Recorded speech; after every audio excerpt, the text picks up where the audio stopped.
দে দে jail ভেঙে দে, তোরা দেরি করিস না। দে দে জেল ভেঙে দে, তোরা দেরি করিস না।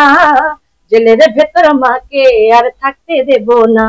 ওরে জেলের ভেতর মাকে আর থাকতে দেব না। গণতন্ত্রের জননী, মুছে ফেলো চোখের পানি। জনগণ সইবে না আর নির্যাতন হয়রানি। গণতন্ত্রের জননী, মুছে ফেলো চোখের পানি। জনগণ সইবে না আর নির্যাতন হয়রানি। একটা যুদ্ধ চাই, ঘরে বসে থাকবো না। আর একটা যুদ্ধ চাই, ঘরে বসে থাকবো না। জেলের ভেতর মাকে আর থাকতে দেব না। ওরে জেলের ভেতর মাকে আর থাকতে দেব না। দে দে জেল ভেঙে দে, তোরা দেরি করিস না। দে দে জেল ভেঙে দে, তোরা দেরি করিস না। জেলের ভেতর মাকে আর থাকতে দেব না। ওরে জেলের ভেতর মাকে আর থাকতে দেব না। ওই স্বৈরাচারী শাসকের হাতে যখন আমরা পুরা দেশটা বন্দি, যখন আমাদের গণতন্ত্রের মা দেশনেত্রী বেগম খালেদা জিয়া, তিনি অত্যন্ত নির্যাতন, অত্যন্ত, আমরা কিন্তু তাকে আমরা হয়তো এখন পেয়েছি অসুস্থ শরীরে, কিন্তু আমরা কিন্তু জানি না তার ওখানে কোন পর্যায়ে ছিলেন, তিনি জেলখানায় কোন পর্যায়ে ছিলেন তা কিন্তু আমরা জানি না। এবং যারা অনেক বড় বড় রাজনীতিবিদরা আছেন, তারাও যে ওখানে কিসের শিকার হয়েছিলেন এই যে আয়না ঘরে, এটাও কিন্তু আমরা জানি না, তাই না? ওখানে কোন পর্যায়ে ছিলেন, কিসের শিকার হয়েছিলেন। তো আমাকে কমেন্টে অনেকে অনেক ধরনের মানে কথা, হয়তো ওই জেল ভেঙে যখন গেছি তখন অনেক ধরনের মানে কিছু খারাপ কমেন্ট তো তার মধ্যে থাকবে বিরোধী দলের, তাই না?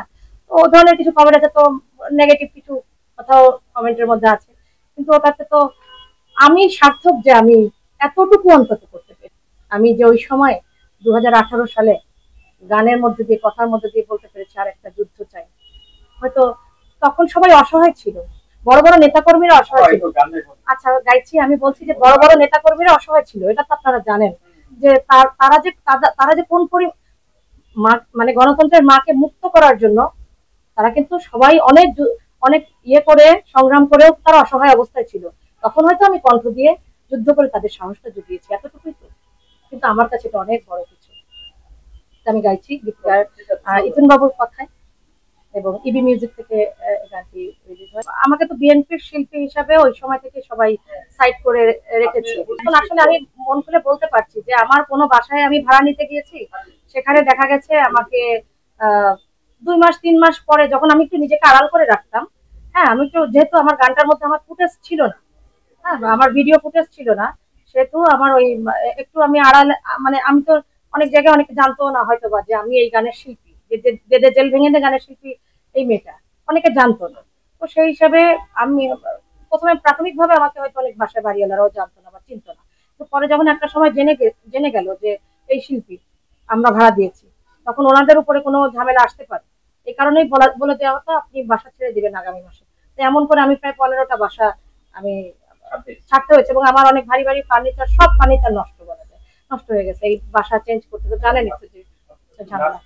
না নতুন গানগুলো আমি আসলে এক লাইন না, আমি এটা আকর্ষণে রাখতেছি এবং অতি শীঘ্রই না না আপনাদের আমি কল করবো, যেহেতু নতুন গানগুলো কিন্তু আমি একা নই, যেহেতু সঙ্গীত শিল্পী আরো আছে। না আমি আমার না আমি জেল ভেঙে দে যেটা আমার গান, আমি সেটা গাইবো অবশ্যই, কিন্তু যে গানটা আমি প্রথমে গেয়েছি সেটা তো আপনাদেরকে সব বিষয়গুলো ক্লিয়ারই করলাম যে আমার চাওয়াটা কি আছে।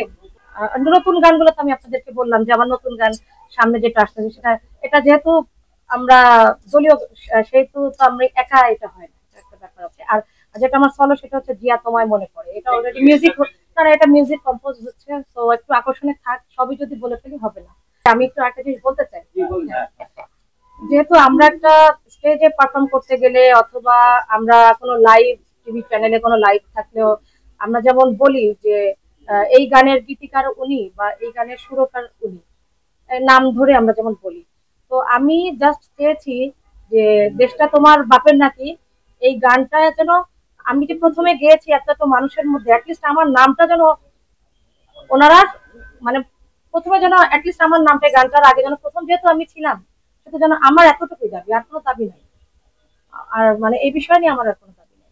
আমি আমি চাই আমার শ্রোতারা যারা যারা এখানে আছে বা যারা হয়তো ভিডিওটা দেখতেছে তারা অবশ্যই তাদের ভুল যে ধারণাটা তারা বিষয়টা ক্লিয়ার বুঝতে পারলে তারা জানতে পারবে। এবং অনেক আমি দেখেছি দু একটা চ্যানেলেও একটু নেগেটিভলি মানে ক্যাপশন দিয়ে বা টাইটেল দিয়ে এরকম ভাবে করে ইয়ে করেছে যে উনি সঙ্গীত শিল্পী রুকসার রহমান খুবই তোপের মুখে পড়ে গেলেন।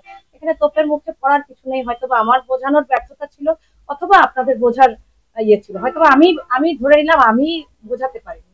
তো সেখানে আমার চাওয়াটা কিন্তু খুব ক্ষুদ্র ছিল, খুব যে বড় চাওয়া তা কিন্তু